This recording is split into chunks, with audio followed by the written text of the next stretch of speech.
Booker DeWitt was a ghost in a gilded cage, or perhaps a ghost in a floating city. It was hard to tell anymore. Columbia, a metropolis suspended in the clouds, was a place of startling beauty and terrifying cruelty. A place where the American dream was twisted into a nightmare of religious fanaticism and racial supremacy. He'd come for a girl, a prize to be claimed, and a debt to be repaid. Elizabeth, they called her. A prisoner in a tower, a bird trapped in a gilded cage. But as he fought his way through the city, rescue turned into revolution. Elizabeth, it seemed, was more than just a hostage. She was a catalyst, a spark igniting a rebellion against the oppressive regime. Her power was as vast as the sky. With a mere gesture, she could summon weapons, create shields, or tear reality itself. And yet, she was a child, lost and frightened, clinging to Booker as if he were her only anchor. They were a strange pair, the hardened gambler and the ethereal girl.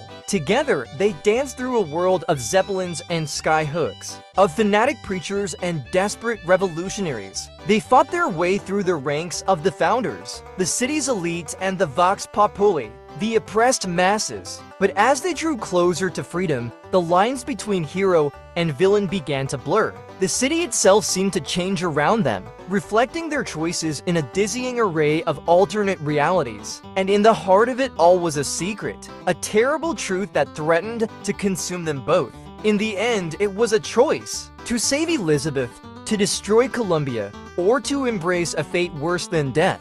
Booker looked at the girl, her eyes filled with a mixture of fear and determination. And he made his decision. As the city crumbled around them, they fell, falling through countless realities, their story echoing through the infinite. And when they finally landed, broken and battered, they were no longer in Columbia. They were somewhere else, a place unknown and uncertain. But they were together, and that, in the end, was all that mattered. As they stood on the unfamiliar shore, the weight of the world seemed to lift from their shoulders, yet a profound emptiness gnawed at them. They had escaped the gilded cage of Columbia, only to find themselves adrift in an ocean of infinite possibilities. Elizabeth, once a prisoner, was now a being of immense power, her potential as boundless as the cosmos. Booker, the hardened gambler, was a man redeemed, or perhaps merely transformed. Together, they were a paradox, a testament to the complexities of fate and free will.